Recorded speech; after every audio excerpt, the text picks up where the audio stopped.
आज की इस वीडियो का टॉपिक है mutually exclusive project with unequal lives bye least common multiple. इस वीडियो में हम उन प्रोजेक्ट्स के बारे में बात करेंगे जिन प्रोजेक्ट्स की लाइफ अनइक्वल होगी और उनको हमने अप्रेस करना है थ्रू लीस्ट कॉमन मल्टीपल।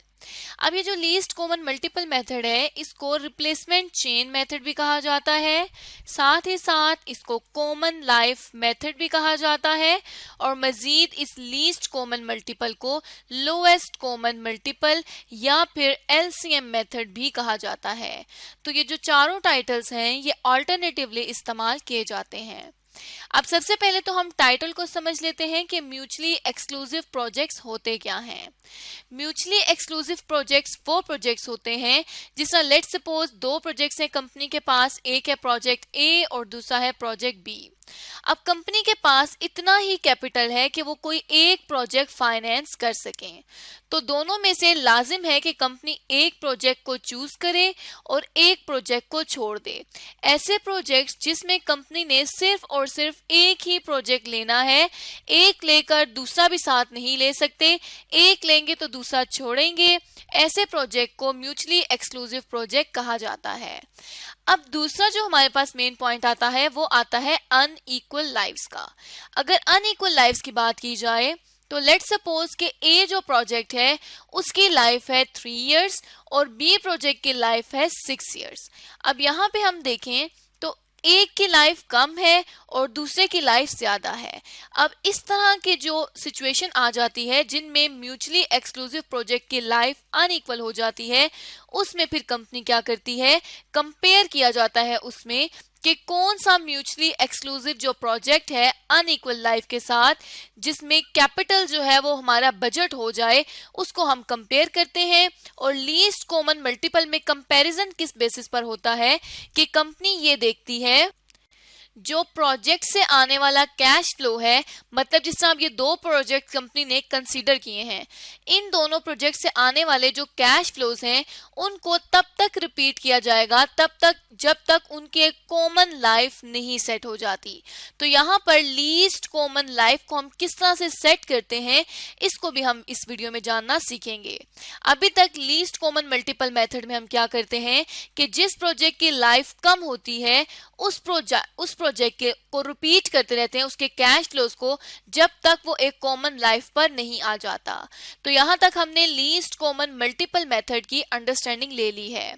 अब अगर बात की जाए कि कंपनी इस लीस्ट कॉमन मेथड को क्यों इस्तेमाल करती है, तो कंपनी अपने कैपिटल को बजट करने के लिए, मतलब जब कंपनी के पास इतना कैपिटल नहीं होता कि वो दोनों प्रोजेक्ट्स को लेकर शुरू कर सके, तब कंपनी किसी एक प्रोजेक्ट को चूज करने के लिए अपने कैपिटल को बजट करने के लिए इस्तेमाल करती है least common multiple method.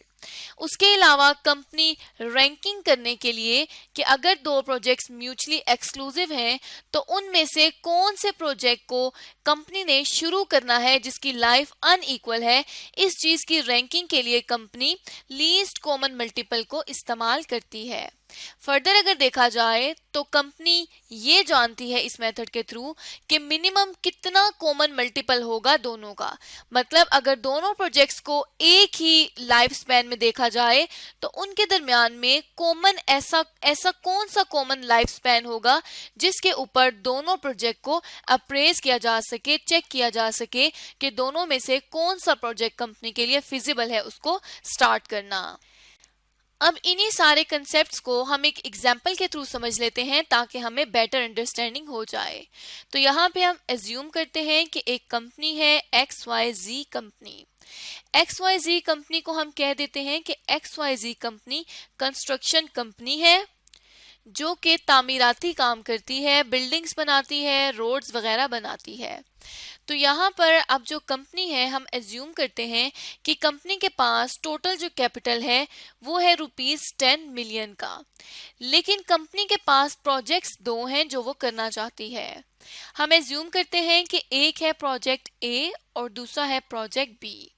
Project A जो है वो 3 साल का है और प्रोजेक्ट बी जो है वो 5 इयर्स का है। यहाँ पे कंपनी को 9 मिलियन रुपीस चाहिए और यहाँ पर कंपनी को 9.5 मिलियन रुपीस चाहिए। अब अगर हम देखें तो कंपनी का जो कैपिटल है वो सिर्फ और सिर्फ 10 मिलियन है, लेकिन कंपनी के पास दो प्रोजेक्ट्स हैं। या तो कंपनी प्रोजेक्ट ए में इन्वेस्ट कर सकती है या कंपनी प्रोजेक्ट बी में इन्वेस्ट कर सकती है। मजीद अगर देखें तो प्रोजेक्ट ए की जो लाइफ है वो कम है, जबकि प्रोजेक्ट बी की लाइफ ज्यादा है। अब इस तरह से एक की लाइफ 3 साल है और एक की लाइफ 5 साल है, दोनों की अगर लाइफ डिफरेंट है तो हम नॉर्मल एनपीवी से इसको अप्रेज नहीं कर सकते, नहीं हम ये चेक कर सकते कि कौन सा कंपनी को प्रोजेक्ट लेना चाहिए।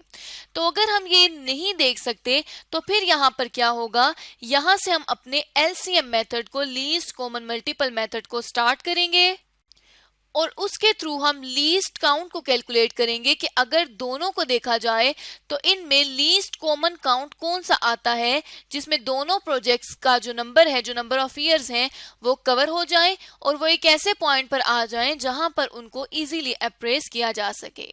तो क्योंकि ये एलसीएम मेथड है तो हम क्या करेंगे, यहाँ सबसे पहले स्टेप में इनका एलसीएम ले लेंगे दोनों की लाइफ का। और एलसीएम हम किस तरह से लेंगे, जिस तरह से अभी तक हम सीखते आए हैं एलसीएम लेना।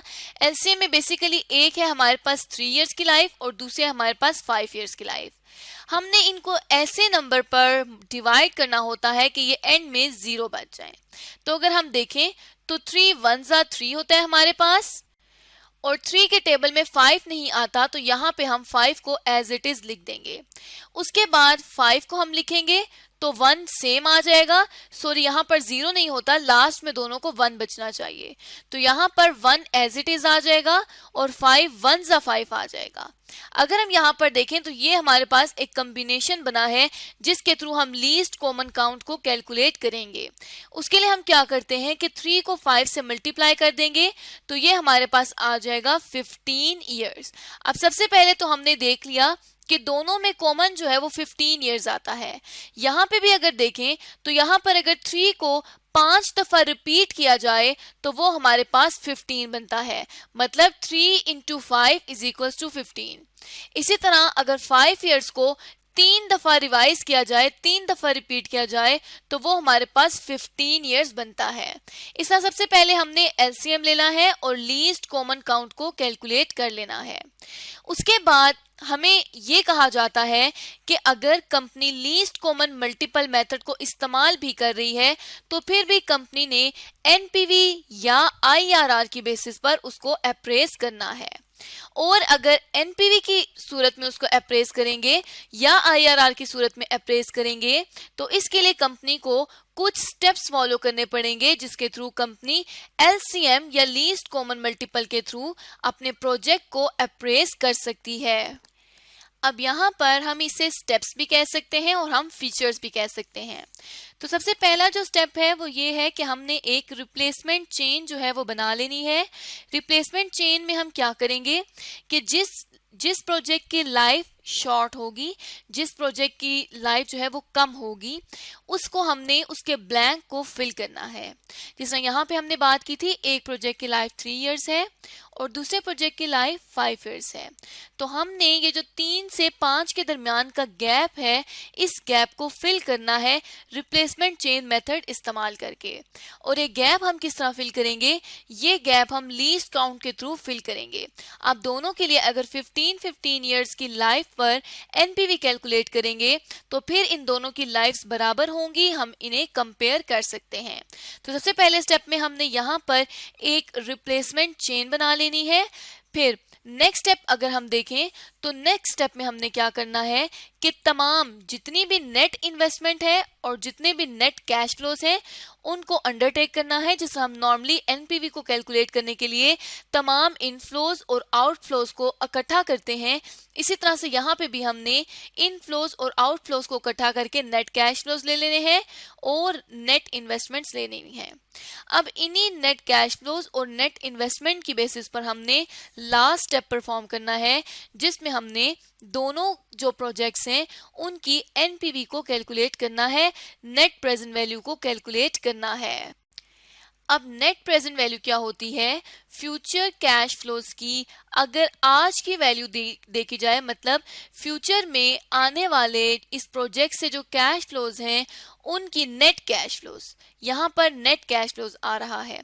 तो फ्यूचर में इसी प्रोजेक्ट, इन दो प्रोजेक्ट से आने वाली जो कैश फ्लोज हैं उन कैश फ्लो की अगर प्रेजेंट वैल्यू, मगर मौजूदा अभी उनकी वैल्यू देखी जाए तो उस वैल्यू को हम कहते हैं कि ये एनपीवी है।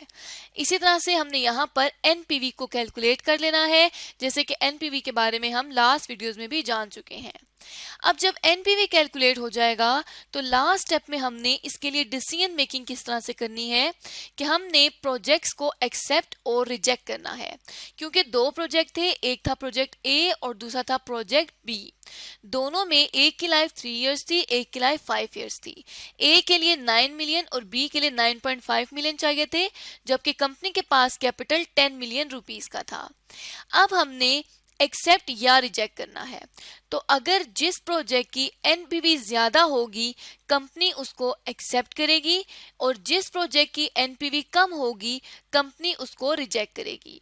तो अगर ए प्रोजेक्ट की एनपीवी ज्यादा है तो ए को, अगर बी की एनपीवी ज्यादा है तो बी को कंपनी एक्सेप्ट करेगी और दूसरे को छोड़ देगी। और छोड़ने की वजह हम जान चुके हैं कि प्रोजेक्ट दोनों म्यूचुअली एक्सक्लूसिव हैं, इसलिए कंपनी छोड़ देगी।